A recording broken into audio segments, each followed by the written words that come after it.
जिज्ञासु मित्रों, बहुत बहुत अभिनंदन है आप सभी का दिव्य सृजन में। प्रत्येक दिवस की भांति आज भी यह लाइव चर्चा का कार्यक्रम यहाँ शुरू हो रहा है और आज के इस कार्यक्रम का जो विषय है शिव संहिता पंचम पटल में जो चक्रों का रहस्य बताया गया है, कौन कौन से चक्र होते हैं और उन चक्रों का रहस्य क्या है, उस पर चर्चा की गई है।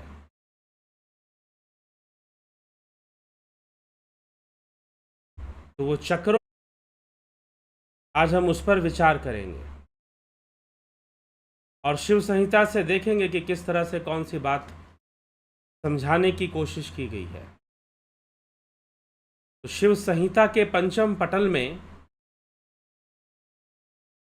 जो बातें बताई गई, 4 प्रकार के साधक बताए गए, 4 प्रकार के योग बताए गए, मंत्र योग, लय योग, राजयोग, मंत्र योग, हठ योग, लय योग, राजयोग। उसी प्रकार से 4 प्रकार के साधक, मृदु साधक, मध्यम साधक, अधिमात्र साधक, अधिमात्रतम साधक, 4 प्रकार के साधक भी बताए गए। 3 प्रकार के विघ्नों की चर्चा हमने की, भोग विघ्न, धर्म विघ्न और ज्ञान विघ्न। कि भोग भी विघ्न, भोग तो विघ्न बनता ही है, धर्म भी विघ्न बन सकता है और साथ ही साथ ज्ञान भी, कई प्रकार का जो ज्ञान है योग के संदर्भ में, विशेष करके हठ योग के संदर्भ में, वह भी विघ्न बनते हैं। तो जैसे कि बहुत सारे आसन की जानकारी रखना, बहुत सारे आसनों का ज्ञान रखना, यह भी विघ्न बनता है। और आसनों के प्रति आसक्ति और उनका दुरुपयोग करना या किसी और रूप से उनका प्रयोग करना भी विघ्न बनता है। प्रदर्शन के लिए आसनों का प्रयोग, दिखावे के लिए आसनों का प्रयोग, यह सब क्रियाएं भी विघ्न का ही रूप धारण कर लेती हैं। तो विघ्न भी बनते हैं बहुत सारे। तो विघ्नों से हमें बचना चाहिए। साधक बाधक तत्व के बारे में भी पीछे चर्चा किया गया। अपथ्य क्या है, अपथ्य क्या है, कैसा भोजन करना चाहिए, कैसा नहीं, यह सब भी चर्चा हुई। इसके आगे भगवान शिव प्रतीकों उपासना के विषय में थोड़ा बताते हैं और चक्रों के विषय में बताते हैं। प्रतीकों उपासना क्या है? अपने इष्ट की उपासना करना और अंतर में उनका ध्यान करना और उसके माध्यम से अंततः स्वरूप को प्राप्त करना, अपने ही आत्म स्वरूप को जानने का प्रयास करना। कुछ ऐसी दिशा दी गई है। फिर चक्रों के माध्यम से अनेकों रहस्यों को प्रकट किया गया है। तो चक्र कौन कौन से हैं?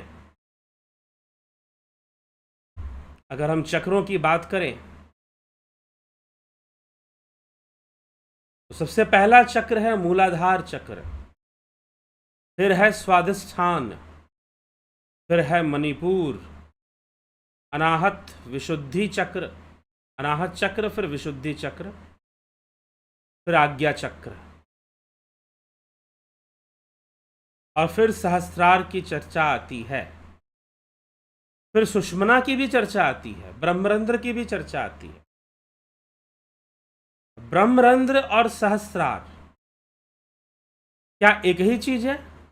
यह भी एक प्रश्न उठता है कि ब्रह्मरंध्र और सहस्त्रार चक्र है, ब्रह्मरंध्र है, दोनों में अंतर है थोड़ा सा। ब्रह्मरंध्र ज्यादा गुप्त है, गूढ़ है, ज्यादा सूक्ष्म है। ब्रह्मरंध्र का स्थान अंदर तालु कुहर में अंदर से भी बताया जाता है। सुषुम्ना का स्थान भी अंदर से बताया जाता है। सुषुम्ना की भी सूक्ष्म अवस्था है, चित्रान चित्रा नाड़ी, सुषुम्ना नाड़ी की भी सूक्ष्म अवस्था है चित्रा नाड़ी, उसमें ब्रह्मरंध्र बहुत ही सूक्ष्म रूप से विद्यमान है। इस तरह से बातों को कहा गया है। यहां पर भी सहस्रार और ब्रह्मरंध्र की चर्चा अलग अलग की गई है शिव संहिता में भी। तो हम चक्रों को देखते हैं और फिर सहस्रार में किसका वास है, मूल में किसका वास है, इन सभी विषयों पर भी चर्चा हुई है। तो मूलाधार चक्र, मूल चक्रम इसे कहा जा रहा है, मूल चक्रम। यह चक्र कुल नाम है, स्वर्णाभा वाला है, स्वयं भूलिंग से संगत है, जहां द्विरंड नामक सिद्ध है और डाकिनी देवती है, देवी है, डाकिनी शक्ति वहां पर है मूलाधार में। उस पद्म के मध्य में योनि है, उसमें कुंडलिनी स्थित है। मूलाधार चक्र में ही कुंडलिनी स्थित है और कुंडलिनी शक्ति का मुख माना जाता है। कुंडलिनी शक्ति का जो पुच्छ है वह आज्ञा और सहस्रार में माना जाता है। आज्ञा और से लेकर सहस्रार चक्र तक उसका पुच्छ अवस्था उसकी होती है, मूल में उसका मुख माना जाता है। अब आगे हम समझते हैं इसको। अब इसी बात से कई बातें जुड़ी हुई हैं। आप ऐसा मानो कि जैसे कोई विषैला सर्प है। कौन सा सर्प है? विषैला सर्प है। उसका मुख तो मूल में है, लेकिन उसका जो पुच्छ है वो ऊपर में है, अर्थात सहस्रार में है। कुछ इस तरह के भी कल्पना करने की बात कही जाती है। अब उस पद्म के मध्य में योनि, उसमें कुंडलिनी स्थित है और उसके ऊपर स्फुरित तेज स्वरूप काम बीज भ्रमण करता है। उसके ऊपर स्फुरित तेज स्वरूप काम बीज भ्रमण करता है। जो बुद्धिमान सदा मूलाधार में ध्यान करते हैं उन्हें दारदुरी सिद्धि क्रम से भूमि त्याग सिद्धि प्राप्त होती है। शरीर की कांति उत्कृष्ट होती है और जठराग्नि बढ़ जाती है। आरोग्य, पटुता और सर्वज्ञता उत्पन्न हो जाती है मूलाधार का ध्यान करने। वह भूत भविष्य वर्तमान को और सब कारण को जान जाता है। ना सुने हुए शास्त्रों के रहस्य भी वो जान जाता है। ऐसे बहुत सारे योगी हैं और योग साधना करते हुए ऐसे बहुत सारी अनुभूतियां होती हैं जो कि हम पढ़े भी नहीं होते हैं शास्त्रों में, और बाद में पढ़ते हैं तो पता चलता है कि अरे ये सब तो वही बातें लिखी हुई है जो मैं अनुभव करता हूं और समझता हूं। इसका मैं खुद एक उदाहरण हूं। खुद साधना करते हुए मैंने कई ऐसी अनुभूतियां प्राप्त की, और जब मैंने योग साहित्य को पढ़ा, जैसे कि यह शिव संहिता ही ले लीजिए, इसी को पढ़ते हुए मुझे बहुत सारी ऐसी बातें मिली जो मैं ऑलरेडी साधना में उसके अनुभवों को कर चुका हूँ।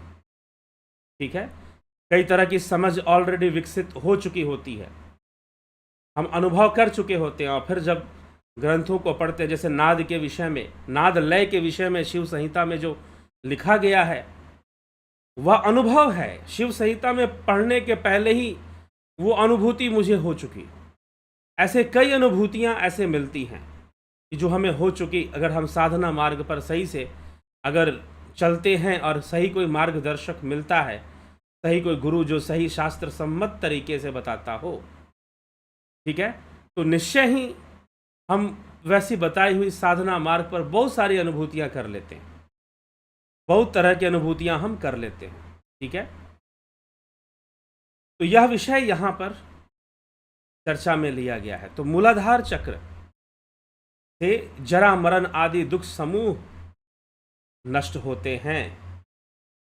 तो मूलाधार चक्र की महिमा यहाँ पर बताई गई है कि उस चक्र के जागृत होने से, चक्र का अच्छी स्थिति में होने से, नेगेटिविटी नहीं होनी चाहिए चक्रों में, जागृत चक्र होने चाहिए। ठीक है, हल्के चक्र होने चाहिए। इसके लिए मूलाधार को जागृत रखने के लिए बंध, त्रिबंध का अभ्यास, महाबंध का अभ्यास करना चाहिए। मूलाधार को जागृत रखने के लिए सिद्धासन और महामुद्रा का अभ्यास करना चाहिए। मूलाधार को जागृत रखने के लिए अश्वनी मुद्रा और बंध का अभ्यास, संकुचन जो होता है मूलाधार का, वो सब का अभ्यास रखने से, और जो बस्ती है, बस्ती क्षेत्र है, मूलाधार बस्ती क्षेत्र में होता है, तो बस्ती क्षेत्र साफ होना चाहिए हमारा, मतलब कि पेट साफ होना चाहिए, नेगेटिविटी वहाँ नहीं होनी चाहिए। तो जब योगी स्वयं भूलिंग सहित मूल पद्म का ध्यान करता है तो उसी क्षण वो पाप से मुक्त होता है। बाहर और अंदर जो श्रेष्ठ और प्रयत्न पूर्वक पूजनीय है, उससे श्रेष्ठतम अन्य कोई नहीं। जिसका मूलाधार चक्र जागृत, वही कुंडलिनी शक्ति को जागृत कर पाता है। ठीक, निरंतर अभ्यास से 6 मास में सिद्धि होती है। दिन प्रतिदिन आलस्य को छोड़कर आत्मलिंग का अर्चन करना चाहिए और चिंतन मात्र से सकल सिद्धि प्राप्त होती है, जिसका मूलाधार जागृत होता है। ठीक, आगे चर्चा कर रहे हैं स्वाधिष्ठान चक्र की। स्वाधिष्ठान, अब देखिए यहाँ पर चक्रों के अक्षर भी बताए जा रहे हैं, उनकी शक्तियां, उनमें कौन सी शक्ति का वास है वह भी बताया गया है। तो लिंग मूल में स्थित दूसरा कमल चक्र जो है, लिंग मूल में स्थित दूसरा कमल चक्र ब से ल तक 6 वर्णों में, ब म य र ल से भाषित होता है। 6 वर्णों में भाषित होता है स्वाधिष्ठान चक्र। ठीक है, वह स्वाधिष्ठान नामक कमल रक्त वर्ण का होता है, रक्त वर्ण में होता है, जहां बाण और राकिनी अधिदेवता है। जैसे 6 चक्रों की 6 देवियां, 6 शक्तियां भी बताई गई थी, डाकिनी, राकिनी, हाकिनी, काकिनी, शाकिनी। ये पहले भी चर्चा कर चुका हूं मैं, पहले अध्याय में भी इसकी थोड़ी चर्चा मिलती है। तो स्वाधिष्ठान में राकिनी अधिदेवता है, जहां बाण नामक सिद्ध और राकिनी अधिदेवता है, वह स्वाधिष्ठान नामक कमल रक्त वर्ण का होता है, मतलब लाल रंग का, रक्त की तरह। ठीक, यह लिंग मूल में स्थित होता है, अर्थात ऊपर, थोड़ा सा ऊपर, मूलाधार चक्र से थोड़ा सा ऊपर होता है। इसे स्वाधिष्ठान बोलते हैं। जो पुरुष दिव्य स्वाधिष्ठान चक्र का सदा ध्यान करता है, उसी कामांगनाएं काम से मोहित होकर भजती हैं। ठीक, न सुने गए अनेक शास्त्रों को निशंक भाव से वह कहता है, सब रोगों से रहित होकर। ऐसे लोगों को कभी कोई काम संबंधी विकार उत्पन्न नहीं होते। स्वाधिष्ठान चक्र जागृत होने से कभी भी कोई विकार उत्पन्न नहीं होते उनको, और उनके अंदर एक सम्मोहन, एक आकर्षण बना रहता है। इसीलिए कहा गया कि चक्र जागृत होने से उसे कामांगनाएं काम से मोहित होकर बचती हैं, अर्थात उससे लोग मोहित होंगे लेकिन वो मोहित नहीं होता, शीघ्र ही वह मोहित नहीं होता, उससे लोग मोहित हो जाते हैं। तो ना सुने गए अनेक शास्त्रों का निशंक भाव से उनको ज्ञान होने लग जाता है, जिनको उन्होंने सुना पढ़ा नहीं है। जी हाँ, यह अनुभव है, यह होता है। वह मृत्यु को नष्ट कर देता है और किसी के द्वारा भी नष्ट नहीं होता है। देह में वायु संचरित होती है और रस की वृद्धि होती है। वह सहस्र दल कमल के स्राव से अमृत की वृद्धि होती है और वह हमेशा वीर्यवान बना रहता है। मणिपुर चक्रम, इस प्रकार से स्वाधिष्ठान के बारे में बताने के बाद मणिपुर चक्र, तृतीयम पंकजम नाभव मणिपुर संज्ञकम, मणिपुर चक्रम अर्थात तीसरा चक्र, तीसरा कमल पद जो है वो उसे मणिपुर कहते हैं। तो मणिपुर चक्र की क्या विशेषता है? तृतीय नाभि कमल मणिपुर संज्ञा वाला है। वह हेम वर्ण से सुशोभित ड से फ तक 10 वर्ण से युक्त है। वहां रुद्र नामक सर्वमंगलदायी सिद्ध है तथा लाकिनी नामक अधिष्ठात्री देवी का वास है। कौन सी देवी का वास है? लाकिनी, डाकिनी, डाकिनी, शाकिनी, लाकिनी, काकिनी, हाकिनी, ऐसे वर्णन किया गया है। तो उस मणिपुर चक्र में योगी सदा ध्यान करता है, उसे नित्य सुखदायी पाताल सिद्धि प्राप्त होती है। संसार में दुख एवं रोग विनष्ट होकर अभिष्ट प्राप्त होता है। काल का वंचन और परदेह में प्रवेश का सामर्थ्य प्राप्त होता है। ठीक है, दुख एवं रोग विनष्ट होते हैं, क्योंकि मणिपुर चक्र वैसे भी बहुत महत्वपूर्ण है। नौली क्रिया आदि करनी चाहिए मणिपुर को जागृत रखने के लिए, योग करना चाहिए, बस्ती कर्म से भी मणिपुर जागृत रहता है। जामबंद करण स्वर्ण बनाने का सामर्थ्य और सिद्धों का दर्शन होता है। औषधि और निधियों का दर्शन भी होता है। मणिपुर चक्र के विषय में ये सब बातें बताई गई। अब है अनाहत चक्र। हृदय अनाहतम नाम चतुर्थम पंकजम भवेत। चतुर्थ हृदयस्थ अनाहत चक्र होता है। क से ठ वर्ण, क से ठ वर्ण पर्यंत 12 वर्ण से वह समन्वित है। वह अति लाल वायु का बीज और प्रसाद स्थान कहा गया है। मतलब वो वायु का प्रसाद स्थान, मतलब वायु का महल कहा, क्योंकि यहाँ पर हमारे फेफड़े हैं और फेफड़ों की जो गति है वो हृदय चक्र की शक्ति पर निर्भर होती है। ठीक है, इसलिए इसे वायु प्रसाद, प्रसाद शब्द का अर्थ क्या होता है? प्रसाद वो खाने वाला प्रसाद नहीं, प्रसाद मतलब महल को भी प्रसाद बोलते हैं। कई जगहों पर आप अगर पौराणिक ग्रंथों को पढ़ेंगे तो महल के लिए या घर के लिए या बड़े घर के लिए, महल भी ना बोलें तो बहुत बड़े घर के लिए, जो आकार में बहुत बड़ा हो, जिसका आंगन बहुत बड़ा हो, उनको प्रासाद बोलते हैं। ठीक है, आपको पुरानी कथाओं में भी इस शब्द का अर्थ मिलता है। तो प्रसाद ये वायु का बीज और प्रसाद स्थान कहा गया है। ठीक, तो वायु का स्थान माना गया है यह, और अति लाल वायु का बीज और प्रसाद स्थान कहा गया है। क से ठ वर्ण पर्यंत 12 वर्ण से वह समन्वित है। पहले कितना था? 10 वर्ण था, इसमें 12 वर्ण होते हैं, क से ठ तक। ठीक, इसे अनाहत चक्र कहते हैं। अनाहत चक्रम। हृदय अनाहतम नाम चतुर्थम पंकजम भवेत। इस प्रकार से यह अनाहत चक्र के नाम से प्रसिद्ध चक्र है। इसकी विशेषता क्या है? इस पद में स्थित जो परम तेज है वह वाण लिंग कहा गया है। उसके स्मरण मात्र से दृष्ट अदृष्ट का फल प्राप्त होता है। जहां पिनाकी सिद्ध और काकिनी देवता अधिष्ठित है। कौन सी देवी है वहां पर? पिनाकी सिद्ध देवता काकिनी देवी है वहां, काकिनी शक्ति का वास है वहां पर। उस हृदय रूपी कमल में जो साधक सदा ध्यान करता है, उससे कांता और कामार्थ दिव्य शक्तियां, अप्सराएं भी मोहित होती हैं। उसका ज्ञान त्रिकाल यज्ञ और अप्रतिम होता है। दूर से सुनने और देखने की शक्ति स्वेच्छा से आकाश गमन करता है। वो दूर से सुन सकता है, देख सकता है। उसे सिद्धों का और योगिनियों का दर्शन भी होता है। अनाहत चक्र में खेचरी सिद्धि और खेचरगामियों में जय प्राप्त होती है। खेचरी सिद्धि भी अनाहत से ही होती है। परम बाण लिंगम का ध्यान करता है, खेचरी एवं भूचरी सिद्धियां उसे प्राप्त होती हैं। इस ध्यान का महात्म्य कहा नहीं जा सकता। ब्रह्मादि सब देवता इस ध्यान को गोपनीय रखते हैं। तो ये बातें अनाहत चक्र के विषय में बताई गई हैं। अब है विशुद्ध चक्रम। कंठस्थान स्थितम पद्मम विशुद्धम नाम पंचमम सुहेमाभम स्वरूपेतम षोडश्वर संयुतम। अर्थात इसका अर्थ क्या है इस श्लोक का कि पंचम विशुद्ध चक्र कंठ स्थान में स्थित है। कंठ स्थान उदान वायु का स्थान है, आकाश तत्व का स्थान है।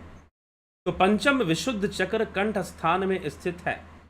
वह स्वर्णाभा से शोभित और 16 स्वरों से युक्त। वहां छगलांड सिद्ध देवता तथा शाकिनी देवी प्रतिष्ठित है। जो इस चक्र का नित्य ध्यान करता है, योगीश्वर विद्वान करता है, उस योगी को विशुद्ध नामक इस पद्म में चारों वेद समुद्र रहस्य के समान भाषित होते हैं। इस विशुद्ध चक्र में स्थित योगी यदि क्रोध करता है तो समस्त त्रैलोक्य ही कांप जाता है, इसमें संशय नहीं। उसके क्रोध से पूरा तीनों लोग कांप जाएं। इह स्थाने मनो यश दैवात याति लयम यदा तदा ब्राह्य परित्यज्य स्वांतरे रमते ध्रुवम। इसमें जिसका मन दैववश जब लय होता है तब वह बाह्य जगत विषय को त्याग कर स्वात्माराम में रमन करता है। सहस्रों वर्ष में भी वज्र जैसे कठोर अपने शरीर की शक्ति से उसकी कोई क्षति नहीं होती। जब योगी उस ध्यान को छोड़ता है तो सहस्रों वर्षों को भी वह क्षणवत मानता है। इस प्रकार से विशुद्धि चक्र का प्रताप बताया गया है। आज्ञा चक्रम, आज्ञा चक्रम, इसके बाद जिस चक्र की चर्चा होती है वह आज्ञा चक्र है। आज्ञा चक्र के विषय में भगवान शिव क्या कहते हैं शिव संहिता में, आइए देखते हैं। भ्रुवों के मध्य, भ्रुवों के मध्य में ह से लेकर छ तक, क्षत्रिय वाला छ, ह से लेकर छ तक 2 पत्र वाला आज्ञा चक्र है जो शुक्ल वर्ण है तथा वहां महाकाल सिद्ध है और देवी हाकिनी है। वहां देवी हाकिनी का वास होता है आज्ञा में। सरसचंद्र जैसी वहां आभा वाला अक्षर बीज विद्यमान है जो शुक्ल वर्ण है। इसका वर्ण शुक्ल मतलब सफेद बताया गया है। ठीक, उसे जानकर अब इसमें आपको भेद मिलेगा। अब आप कहोगे नहीं जी, आज्ञा चक्र का तो कलर जो होता है वो इंडिगो होता है, डीप ब्लू होता है, लेकिन शिव संहिता में ऐसा वर्णन नहीं है। शिव संहिता में शुक्ल वर्ण बताया जा रहा है। आज्ञा चक्र का कलर क्या बताया जा रहा है? शुक्ल वर्ण बताया जा रहा है। ठीक है, सफेद रंग बताया जा रहा है। तो सफेद रंग ही सबसे ज्यादा हीलिंग क्योंकि उसके अंदर सारे रंग होते हैं। तो सबसे ज्यादा हीलिंग करने की क्षमता व्हाइट कलर में होती है, सफेद रंग में होती है। सबसे ज्यादा शांति प्रदान करने वाला रंग होता है। ठीक, और चलित वस्तुओं का रंग होता है। चलित वस्तुओं मतलब कि चलने वाली जो चर वस्तुएं हैं उनका रंग सफेद होता है। ठीक, व्हाइट कलर होता है उनका रंग, चलने वाली वस्तुओं का, क्योंकि चंद्रमा जो है चर वस्तुओं का देवता है और चंद्रमा का रंग भी सफेद होता है। और चलने वाली हर वस्तु सफेद हो जाती है। Newton colour disc, Newton colour disc के बारे में जानते हैं आप लोग? अब बोलते बोलते मुझे थोड़ा फिजिक्स ध्यान में आ गया। तो न्यूटन कलर डिस्क जो है उसमें 7 कलर्स होते हैं और वो एक डिस्क के रूप में होता है, गोल डिस्क के रूप में होता है।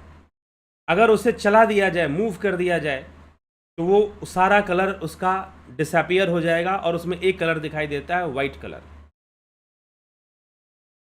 ठीक, उसमें एक रंग दिखाई देता है, सफेद रंग। तो आज्ञा चक्र शुक्ल वर्ण से है। ठीक है, और इसकी जो देवी है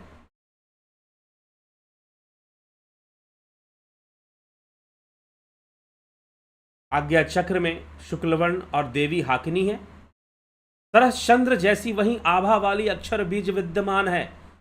सरस चंद्र, शरद चंद्र मतलब शरद ऋतु का जो चंद्रमा है, शरद ऋतु का चंद्रमा मतलब शरद पूर्णिमा का जो चंद्रमा है। अब इसकी तुलना चंद्रमा से आज्ञा चक्र की जा रही है। तो शिव संहिता की व्याख्या थोड़ी अलग हो सकती है। वैसे चक्रों का रंग बताते हैं तो सहस्रार का वॉयलेट और आज्ञा चक्र का इंडिगो बताते हैं, लेकिन यहां पर शिव संहिता में आज्ञा चक्र का जो कलर है वो व्हाइट बताया जा रहा है। जो लोग स्पिरिचुअल हीलिंग का कोर्स किया है जिन्होंने, वहां पर भी हीलिंग एनर्जी को, जो कि ध्यान योग के कोर्स में स्पिरिचुअल हीलिंग का भी कोर्स होता है, तो आप लोगों में से कई लोगों ने हीलिंग का भी कोर्स किया है, वहां पर व्हाइट कलर की ही हीलिंग एनर्जी को बताया गया है। सफेद रंग की हीलिंग एनर्जी होती है, व्हाइट कलर में हीलिंग एनर्जी होती है। ये चक्रों का विज्ञान हीलिंग से जुड़ा होता है। ठीक है, तो जब भी हम किसी को हीलिंग देते हैं स्पिरिचुअल हीलिंग में, स्पिरिचुअल हीलिंग की जो वीडियोस हैं और जिन्होंने कोर्स किया है हीलिंग का, अगर नहीं किया है, करना चाहते हैं, तो आप ज्वाइन कर सकते हैं 20 सितंबर से जो कोर्स शुरू होगा। तो उसमें वाइट कलर की हीलिंग एनर्जी के बारे में ही बताया गया है। तो यहाँ पर शरत चंद्र, शरद ऋतु का चंद्रमा, 6 ऋतुएं हैं ना, शरद ऋतु, शिशिर ऋतु, अगर शरद ऋतु से शुरू करें तो फिर शिशिर या शीत ऋतु बोलते हैं, शीत ऋतु, फिर बसंत। इस तरह से हमारी ऋतुएं आती हैं, शीत, शिशिर, वसंत, फिर ग्रीष्म ऋतु, वर्षा ऋतु, 6 ऋतुएं होती हैं। इसका भी हमें ज्ञान। तो यहाँ पर क्योंकि शास्त्रों में जो बहुत सारी बातें हैं वो इन ऋतुओं पे आधारित होती हैं, इन ऋतुओं पे आधारित होती हैं। तो शरद चंद्र के समान वो सफेद, क्योंकि शरद चंद्र, शरद पूर्णिमा का जो चंद्रमा होता है वो अमृत वर्षा करता है। शरद पूर्णिमा का जो चंद्रमा होता है वह क्या करता है? अमृत वर्षा करता है। तो अमृत वर्षा चंद्रमा से होती है। तो चंद्रमा का स्थान कौन सा है, यह भी अभी आगे हम पढ़ेंगे इसी व्याख्यान में। इसके बारे में भी बहुत महत्वपूर्ण बातें बताई हैं भगवान शिव ने। तो आज्ञा चक्र, शरद चंद्र जैसी वहां आभा वाली अक्षर बीज विद्यमान है, उसे जानकर परमहंस पुरुष दुखी नहीं होता। यह परमहंसों का स्थान है। जो आज्ञा चक्र है वो परमहंसों का स्थान है, साधारण लोगों का स्थान नहीं है वो। ठीक, वहां परम तेजस्वी अधिदेवता सब तंत्रों में गोपनीय। आज्ञा चक्र जागृत होने वाले के अंदर स्वाभाविक रूप से मंत्र और तंत्र शक्ति विकसित हो जाती है। वो अनायास ही किसी मंत्र को सिद्ध कर लेते हैं, और कोई भी तांत्रिक क्रिया वो कर दे तो वो बिना ज़्यादा सीखे, बिना अभ्यास ना भी किया हो, वो उनके द्वारा हो जाती है। संपूर्ण सूक्ष्म जगत में रहने वाले, जो योनि में जो रहने वाले, चाहे वो कोई भी हो, उन सब का वो दर्शन बहुत आसानी से कर लेते हैं। सिद्धों का भी दर्शन कर सकते हैं। देवताओं, बुद्धों और प्रेत योनि में भटकने वाले जीवों को, पितरों को भी वो जान सकते हैं, मिल सकते हैं, उनसे बातें भी कर सकते हैं। ऐसी स्थिति बन जाती है जब आज्ञा चक्र विकसित हो जाता है। तो वह परम तेजस्वी देव अधिदेवता सब तंत्रों में गोपनीय, उसके चिंतन से परम सिद्धि प्राप्त होती है, इसमें संशय नहीं। सूर्य रूप तृतीय लिंग में ही वहां मुक्ति दाता हूं, मैं ही अहम तत्व ही वहां मुक्ति दाता हूं। इसके ध्यान मात्र से योगी निश्चय ही मेरे समान हो जाता है। शिव जी कहते हैं पूर्ण रूपेण जिसका जागृत हो जाए आज्ञा चक्र, वो स्वयं शिव के समान ही हो जाएगा। और तुरीय अवस्था को प्राप्ति यही लोग कर पाते हैं। भगवत गीता में प्रतिपादित अहम तत्व का विषय यहां वर्णित हुआ है। ठीक है, तो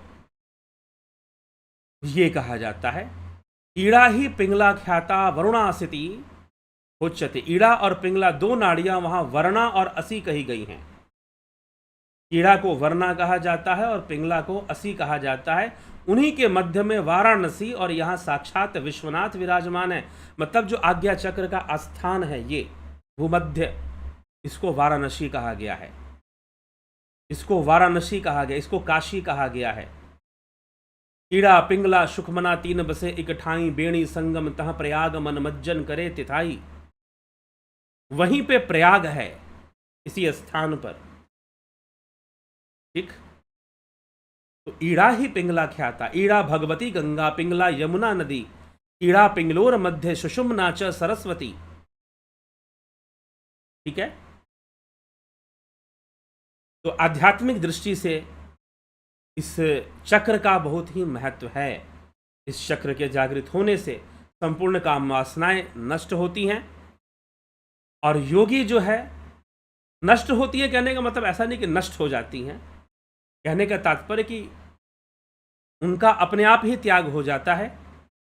जहां पर कि मूलाधार और स्वादिष्ठान और मणिपुर में भौतिक सिद्धियां, सांसारिक सिद्धियों की प्राप्ति होती है। ज़्यादातर शरीर बलिष्ठ होता है, जठराग्नि बलिष्ठ होती है, व्यक्ति का शरीर कामदेव के समान हो जाता है, और ऐसी बातें, और वो सम्मोहन उसके अंदर आ जाता है, स्वादिष्ठान जागृत हो जाए और इस तरह की बातें अभी हमने पीछे पढ़ी।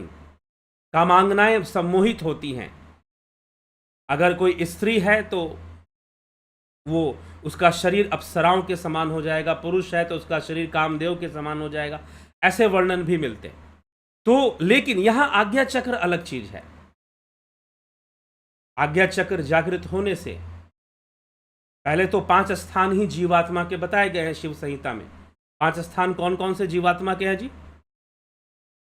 विशुद्धि चक्र, अनाहत चक्र, मणिपुर, स्वादिष्ठान और मूलाधार, ये 5 स्थान हैं जो साधारण रूप से कार्यरत रहते हैं। आज्ञा चक्र उसी का जागृत होगा जो ध्यान योग करेगा, जो कुछ आध्यात्मिक स्पिरिचुअल प्रैक्टिस करेगा, कुछ जो ध्यान योग आदि कुछ क्रियाएं करेगा, वही अपनी आज्ञा चक्र, उसी की आज्ञा चक्र जागृत हो पाता है। अन्यथा साधारण मनुष्य के लिए आज्ञा चक्र जागृत नहीं होता है। आज्ञा चक्र जागृत नहीं होता है। ठीक है, ये बात भी यहां पर स्पष्ट की गई है।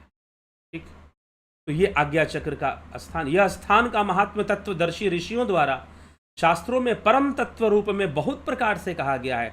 यह तत्व दर्शन का मार्ग है। आज्ञा चक्र क्या है? तत्व दर्शन का मार्ग है। ठीक है, तत्व दर्शन का मार्ग है। जो तत्वज्ञानी ऋषि मुनि होते हैं वो इस मार्ग से गुजरते हैं। सुषुम्ना मेरु से जाती है, जहां ब्रह्मरंध्र, आज्ञा चक्र से ही सुषुम्ना मेरुदंड से होती हुई ब्रह्मरंध्र तक जाती है। वहां से यह परावृत्त होकर आज्ञा चक्र के दक्षिण वामनासिका पुट को हो जाती है, जिसे गंगा कहा जाता है।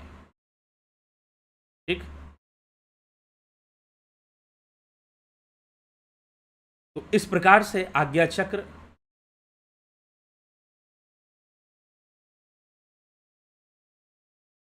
के बारे में बताया गया है। अब इसके आगे सहस्रार चक्रम, सहस्र कमल दल वालों वाला सहस्रार चक्र, उसके लिए क्या लिखते हैं? ब्रह्मरंध्रे ही यत पदम सहस्रारम व्यवस्थितम तत्र कंदे ही या योनिस्तश्याम चंद्रो व्यवस्थितः।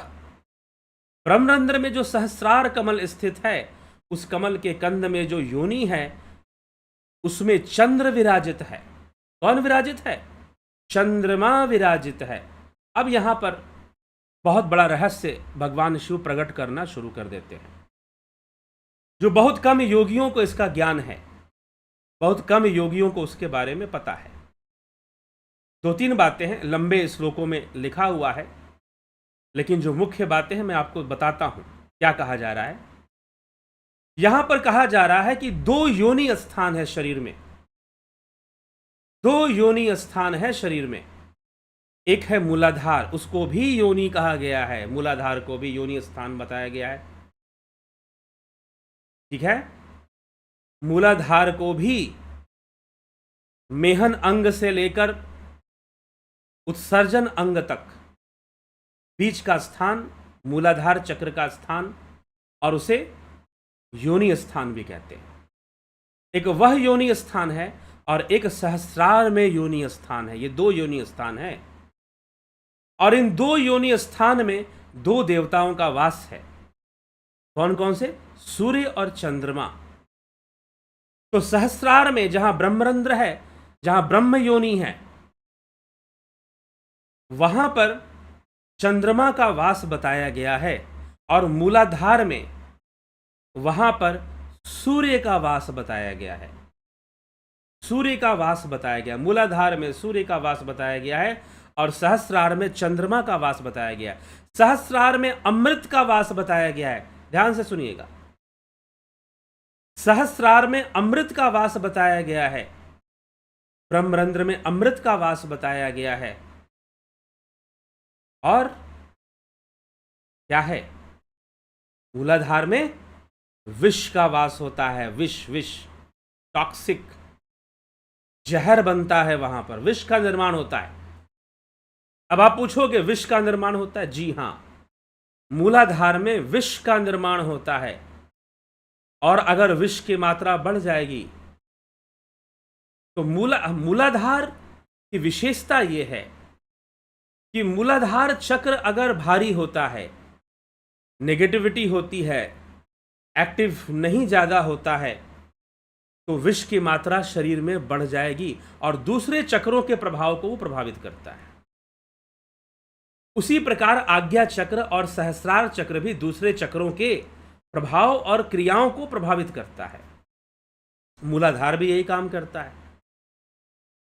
इसलिए मूलाधार में विष का निर्माण होता है और मूलाधार के पास बस्ती क्षेत्र होता है। बस्ती क्षेत्र क्या होता है जी? बड़ी आंत का क्षेत्र। आपके शरीर में जो विष बनता है वो बड़ी आंत में बनता है। क्यों बनता है बड़ी आंत में? क्योंकि जो आपकी बड़ी आंत है, इंटेस्टाइन है, वो क्या है? जो बड़ी आंत है वो डस्टबिन है आपके बॉडी का। आपके शरीर में आप जो भी खाते हैं और जो एब्जर्व नहीं होता, जो मल है, जो एब्जर्व नहीं किया बॉडी ने, जिसको सोखा नहीं, जिसको एब्जर्व नहीं किया, जो बच गया, भैया वो विष ही तो है। और वो सब जाकर कहाँ इकट्ठा हो गया? बस्ती क्षेत्र में इकट्ठा हो जाता है। और बस्ती क्षेत्र में ही जठराग्नि का वास होता है, सूर्य का वास होता है, सूर्य देव का वहां पर वास माना गया है।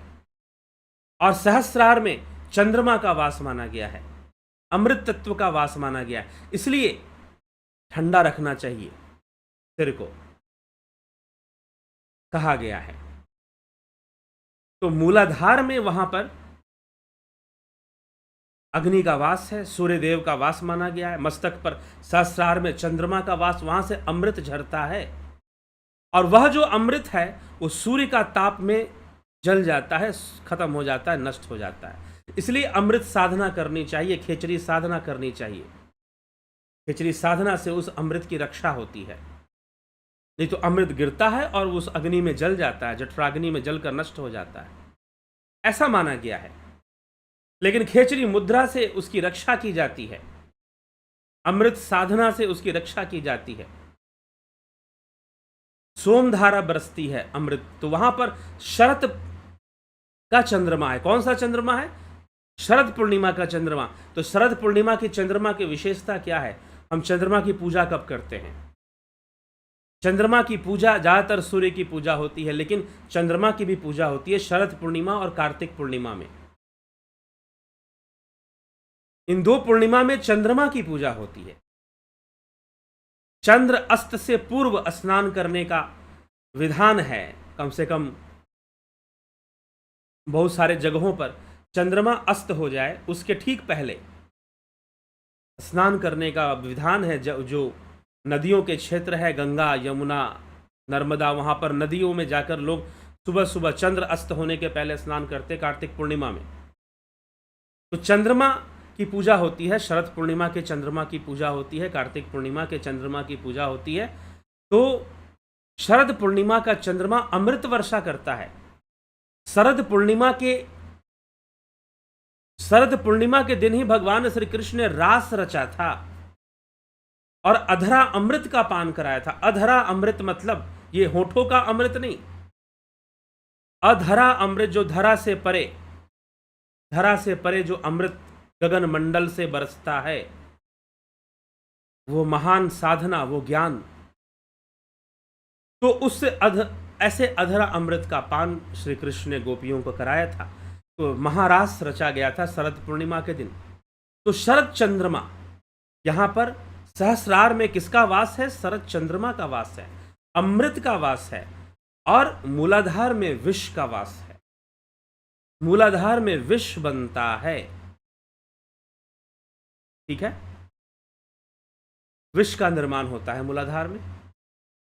तो इसीलिए जो यौगिक क्रियाएं हैं, षटकर्म आदि की कई क्रियाएं और कई योग की क्रियाएं, बस्ती आदि क्रियाएं, विष को बाहर निकालने के लिए, शरीर से हम विष को बाहर निकालें, और उसमें सबसे ज्यादा महत्वपूर्ण बस्ती क्रिया है, जिससे कि त्रिदोष का नाश होता है, वात पित्त कफ तीनों का नाश होता है बस्ती क्रिया से। ठीक, तो यह जो है मूलाधार और इसका सूर्य का जहां वास है वहां विष का निर्माण होता है, चंद्रमा का जहां वास है वहां अमृत का निर्माण होता है। ऐसे रहस्यों को यहां पर बताने की कोशिश की गई है।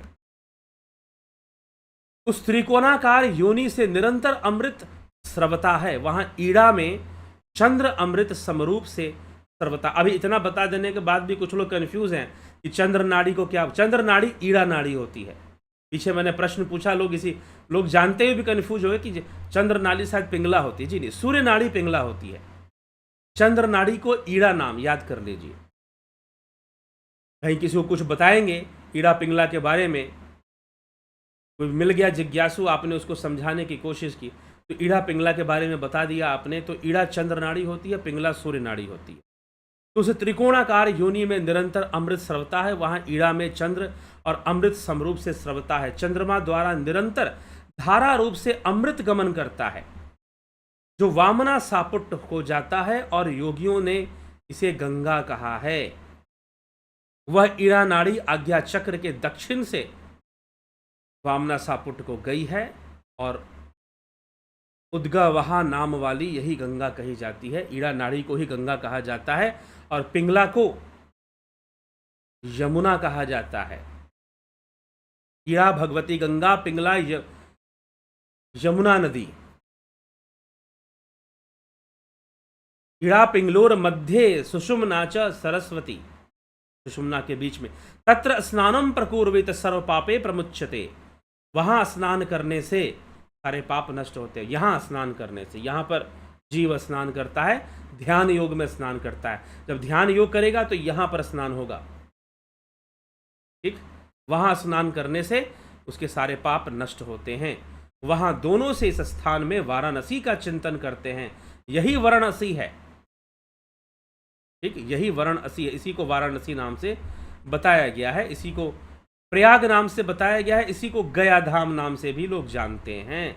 शास्त्रों में ये तीनों जो धाम हैं लगभग समान दूरी पर स्थित है, प्रयाग, काशी और गया। आध्यात्मिक रूप से इन तीनों का स्थान ध्यान की अवस्था में बताया गया है, ऐसे कहा गया है, ठीक। तो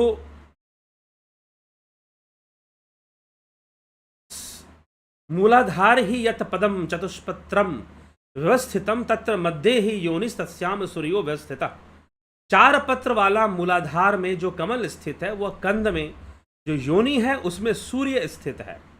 उस सूर्य मंडल से निरंतर विष का स्राव होता है, उस सूर्य मंडल से निरंतर विष का स्राव होता है, ठीक। वह तापन विष पिंगला में गमन करता है। विष किस नाड़ी में गमन करता है? पिंगला नाड़ी में विष का गमन होता है। वह विष निरंतर धारा रूप में प्रवाहित करती है, दक्षिण नासापुट को जाती है, जो पूर्ववत कल्पित है। आज्ञा कमल से वाम भाग से यह दक्षिणा सापुट को गई है। यह दक्षिणा सापुट दक्षिण नासिका नाड़ी के लिए कहा जाता है, दाहिने के लिए, राइट साइड के लिए, ठीक। पिंगला उसी का नाम है, और पिंगला को असी भी कहा गया है। असी और वरुणा नदी, वरुणा जो है ईड़ा को कहा गया, और दोनों को मिलाने से वाराणसी हो जाता है, ठीक है। ये बात यहाँ समझाई गई है। यह आज्ञा पद्म कहा है, जहां देव महेश्वर विराजमान है, ठीक। आज्ञा पद्म में देव महेश्वर कहाँ विराजमान है? आज्ञा पद्म में, आज्ञा चक्र में। आज्ञा पद्म जिसे कहते हैं, वहीं पर देव महेश्वर विराजमान है, शिव, साक्षात शिव विराजमान है। जहां पर उसके ऊपर योग चिंतकों द्वारा 3 पीठ कही गई है। वह नाद बिंदु शक्ति भाल पद्म में व्यवस्थित है। नाद बिंदु शक्ति भाल पद्म में व्यवस्थित है। जो सदा आज्ञा पद्म का गोपनीय ध्यान करता है, उसका पूर्वकृत कर्म स्वयं ही विनष्ट हो जाता है। जो आज्ञा पद्म का ध्यान करता है, आज्ञा चक्र का ध्यान करता है, उसके पिछले जन्मों के जो कर्म हैं वो नष्ट हो ही जाते हैं। योगी यहां निरंतर ध्यान करे प्रतिमादि पूजन को, तब वह निसंदेह अनर्थवत जानता है। यक्ष राक्षस गंधर्व अप्सरा गण किन्नर उसका चरण सेवन करते हैं। जो आज्ञा चक्र में ध्यान लगाता है, आज्ञा चक्र में अपनी चेतना को स्थित रखता है, वह इच्छा मृत्यु को भी प्रदान होता है। भगवान कृष्ण भी अर्जुन से कहते हैं कि जो सिद्ध योगी है वो क्या करता है कि अपने संपूर्ण प्राण को यहां पे भ्रिकुटी के मध्य में एकत्र कर लेता है। श्रीमद् भगवद गीता में भगवान कृष्ण ने इस रहस्य को लिखा है। यहां पर एकत्र कर लेता है और इच्छा मात्र से देह त्याग सकता है। वह योगी इच्छा मात्र से देह त्याग सकता है। इस प्रकार से भी इसका रहस्य बताया गया।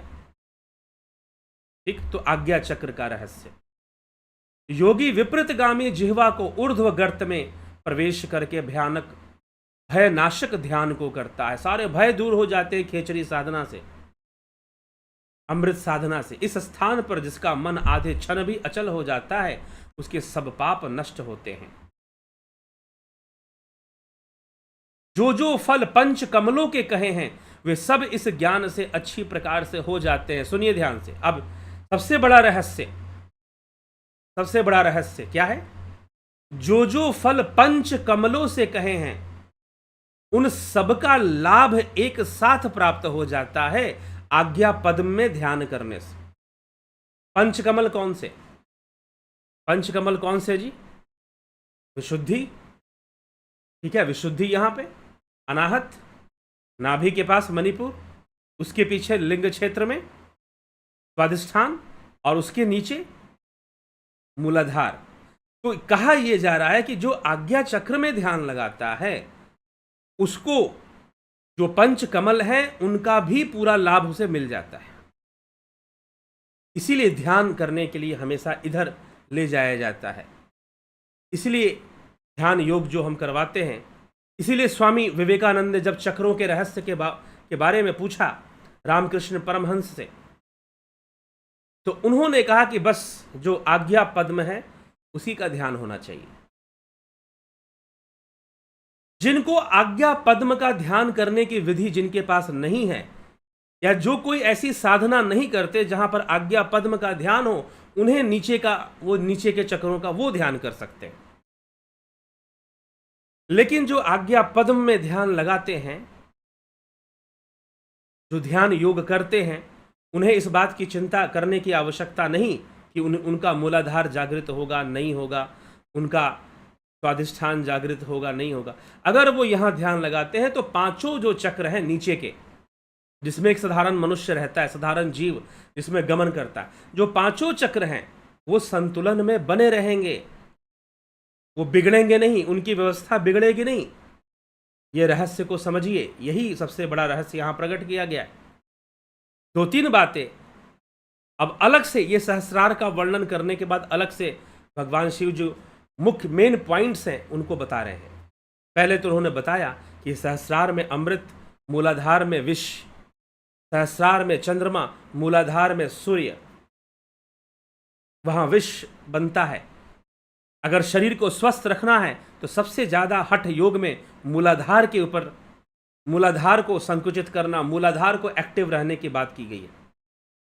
अगर जिन लोगों का मूलाधार उनके नियंत्रण के बाहर है, जिनके शरीर में मूलाधार को वो संकुचन, कई मैंने लोग ऐसे देखे, मैंने कहा कि जो मूलाधार का क्षेत्र है, मलद्वार और मेहन इंद्रियों के बीच का जो क्षेत्र है, उसको आप संकुचित कीजिए, छोड़िए। क्या कर पा रहे हैं? अगर नहीं कर पा रहे हैं तो आपके शरीर में विष की मात्रा बढ़ी हुई है, आप समझ लीजिए।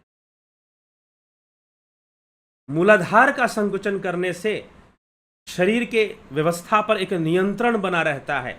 इसलिए हठ योग में मूलाधार की साधना है, मूलाधार का अभ्यास कई बताई जाती है। लेकिन जो राजयोगी है, आज्ञा चक्र राजयोगियों का केंद्र है। राजयोगी कभी नीचे नहीं जाते, वो बोलते हैं यहीं पे आओ सीधा, ठीक है। और अगर यह एक्टिव है, अगर जिसका आज्ञा पद्म एक्टिव है, जिसका आज्ञा चक्र विकसित है, उसे कोई आवश्यकता नहीं कि वो नीचे चक्रों का बहुत साधना करे, क्योंकि अगर यह विकसित है तो नीचे वाले भी विकसित रहेंगे।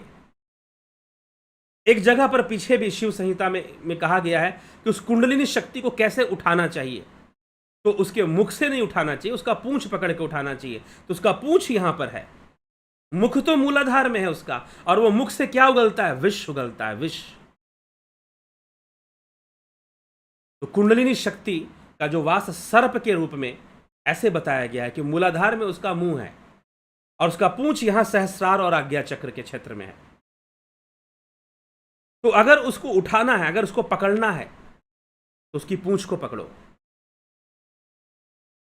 उसका मुख मूलाधार में है और वहां से वो विष को छोड़ता रहता है। वहां पर सूर्य का वास है, जठराग्नि का वास है, वहां पर बस्ती है, वहां पर बड़ी आंत है, वहां पर बड़ी आंत में विष का निर्माण होता है। सबसे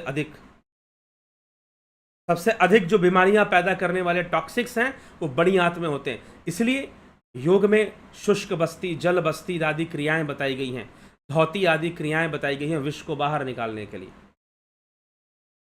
ठीक है, तो करना चाहिए।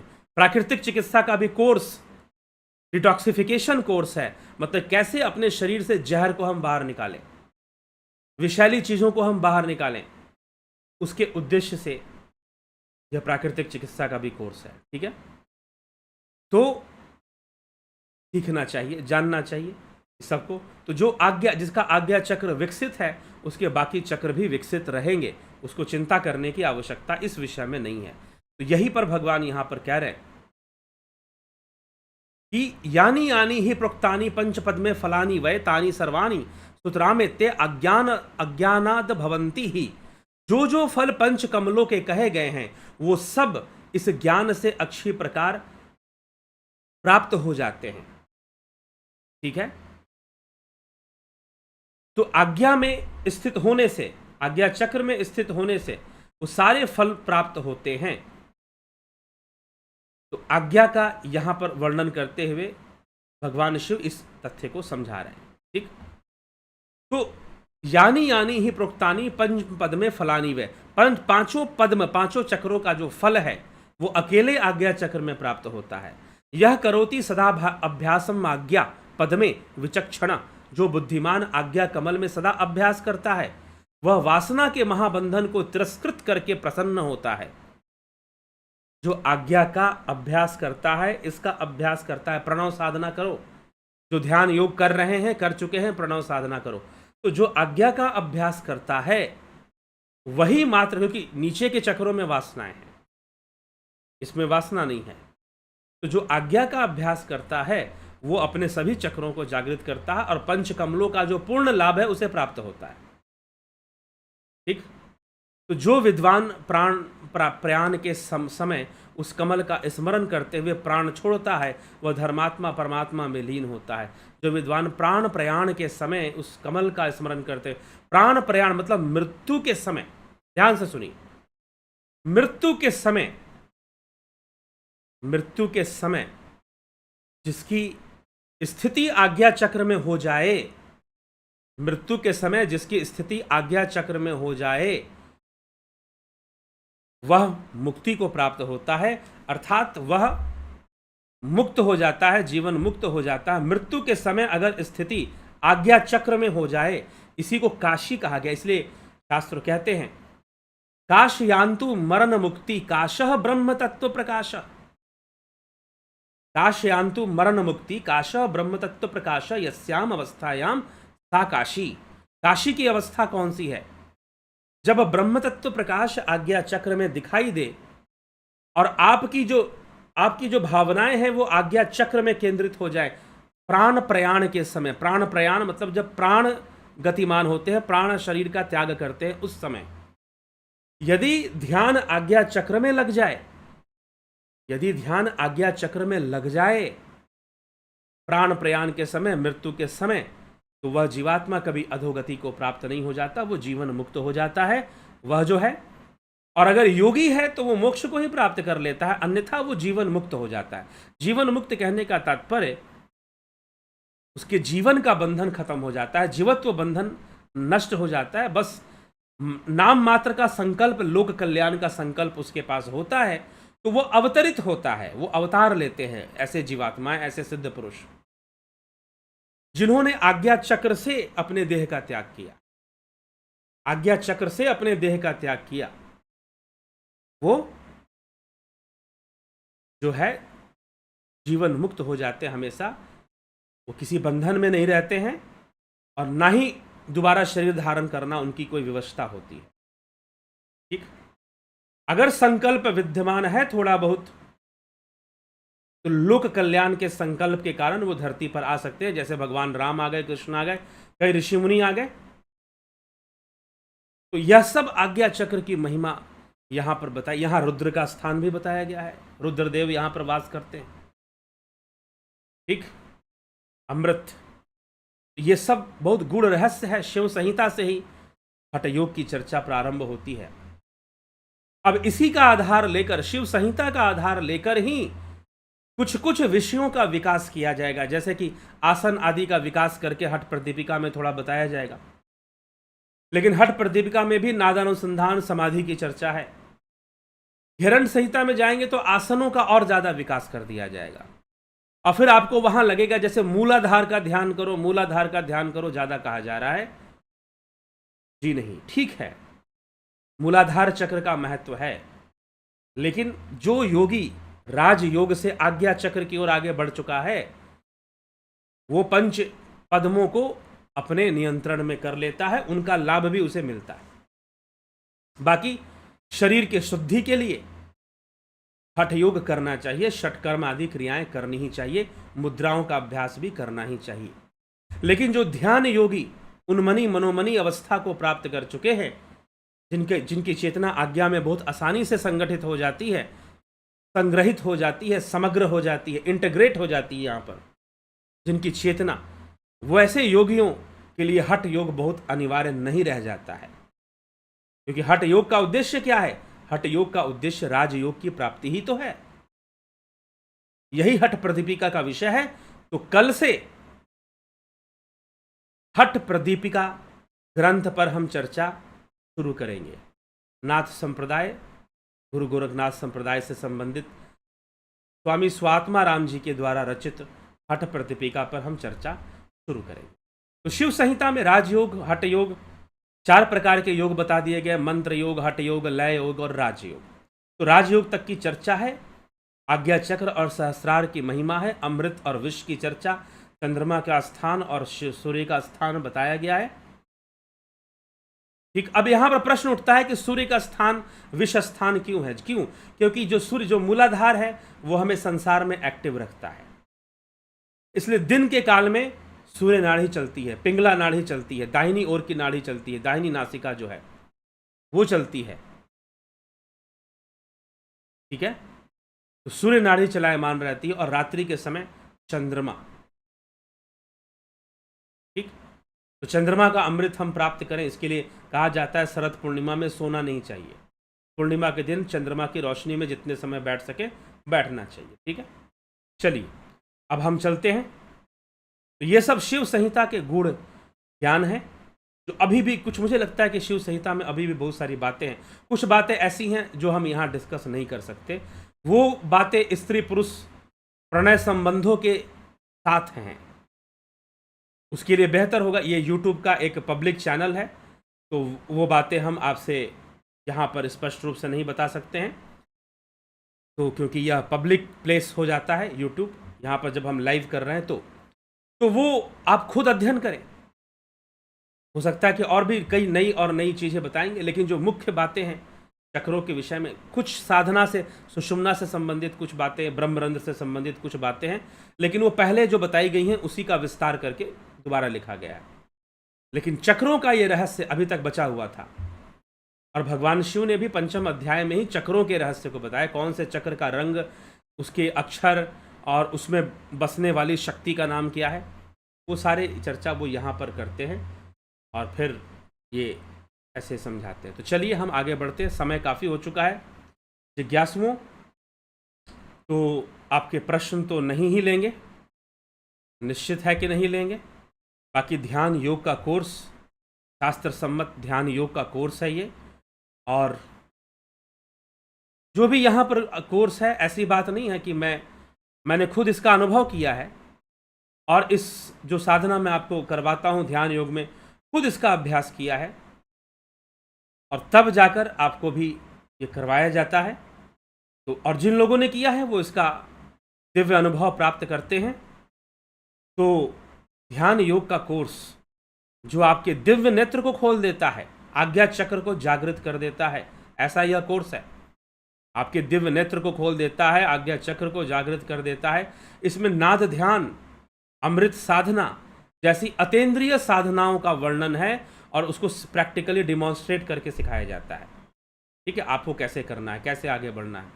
ठीक है, तो ध्यान योग का अद्भुत कोर्स है जो कि 20 सितंबर से शुरू हो रहा है। और इसी ध्यान योग के साथ हीलिंग का कोर्स, अभी मैंने कहा ना कि आज्ञा चक्र में जो रंग है वो सफेद रंग लिखा है, शरत चंद्र की चंद्रमा की तरह सफेद रंग, शरत चंद्र की तरह। तो सफेद रंग की शक्ति, हीलिंग एनर्जी जो है वो कैसे अपने अंदर हम डेवलप करते हैं और हम कैसे उसका प्रयोग भी हीलिंग में कर सकते हैं, उसके लिए भी चर्चा इस कोर्स में हो जाता है, स्पिरिचुअल हीलिंग के माध्यम से।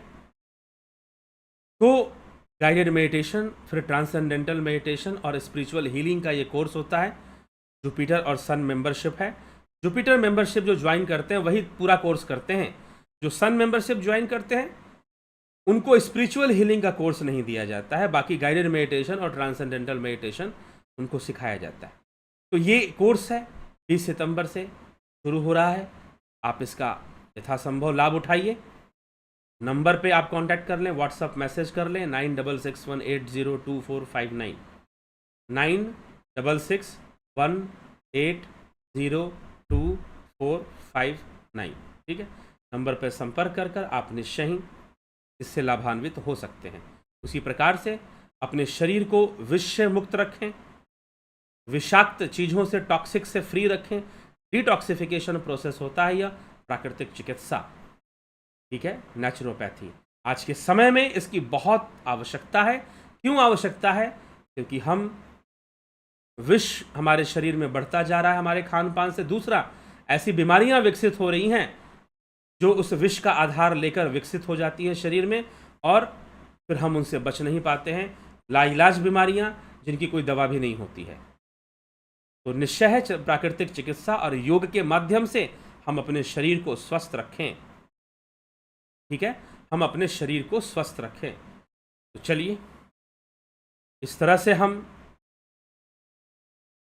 जो है इस कोर्स के बारे में समझे, जाने और इसका पूरा पूरा लाभ उठाएं। ठीक है, तो इसी के साथ विराम दिया जाएगा कार्यक्रम को। आपके प्रश्न हैं, कुछ पूछना चाहते हैं, वो तो नहीं हो पाएगा आज। पवन कुमार गुप्ता जी,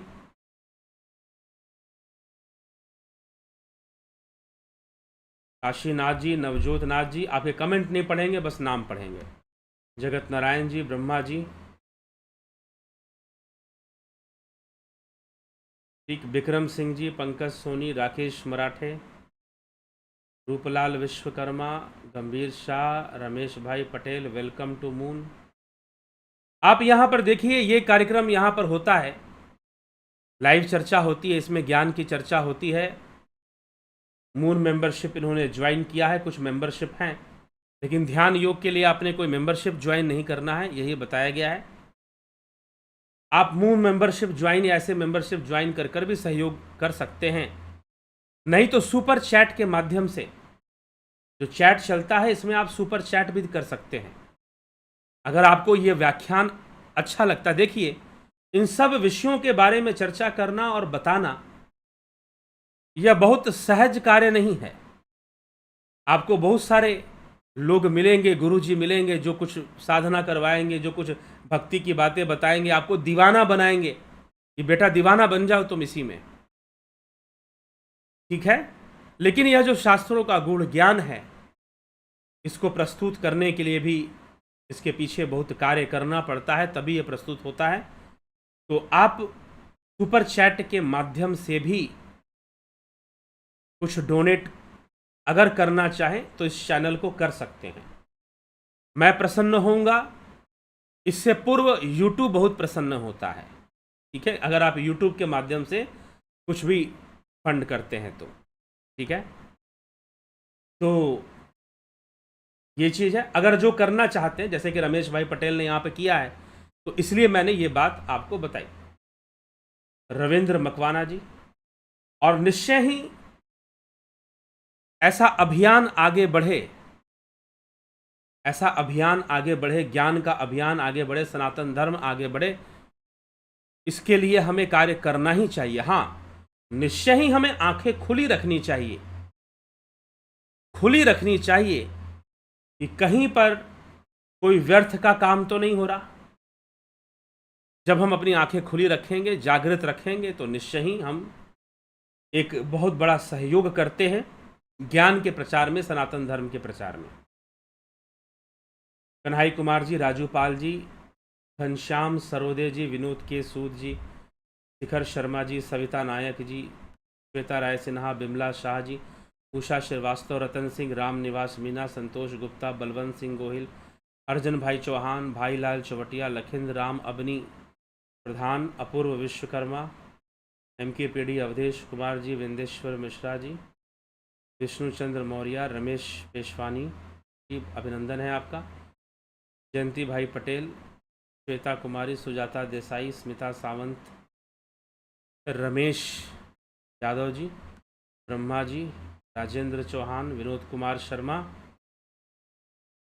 आशा रानी जी, राम विलास जी, राकेश कुमार साहू, राम लखन राजपूत, धन्यवाद भारत, दिनेश भाई, बीकू कुचाड़िया, शिवम भट्ट, उदय शंकर, प्रथमेश, हीरालाल यादव, गौतम दास, अजित पाटिल, अमन कक्कर, सतीश कुमार, योगेंद्र पंडित, राकेश चंद्र शर्मा, अशोक माली जी, अशोक रावल, उत्कर्ष तिवारी, रूपलाल विश्वकर्मा,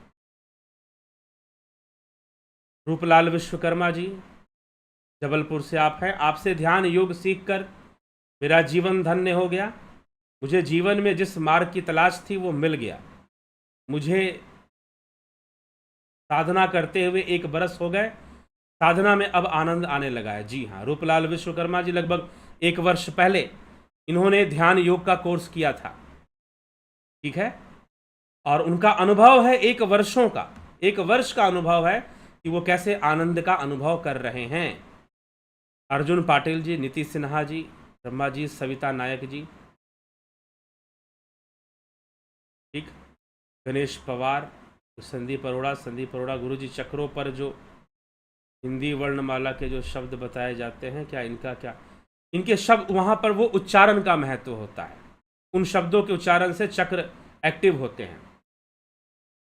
कमलेश उपाध्याय, भव्या ई, राकेश गुप्ता, सरोज कृष्णानी, साहिब राव पाटिल, शिखर शर्मा, मगन सूथर, रामविलास जी, सर सूर्योदय से पहले स्नान नहीं करना चाहिए, तो क्या भोर 4 या 5 बजे बिना स्नान किए ध्यान योग कर सकते हैं जी।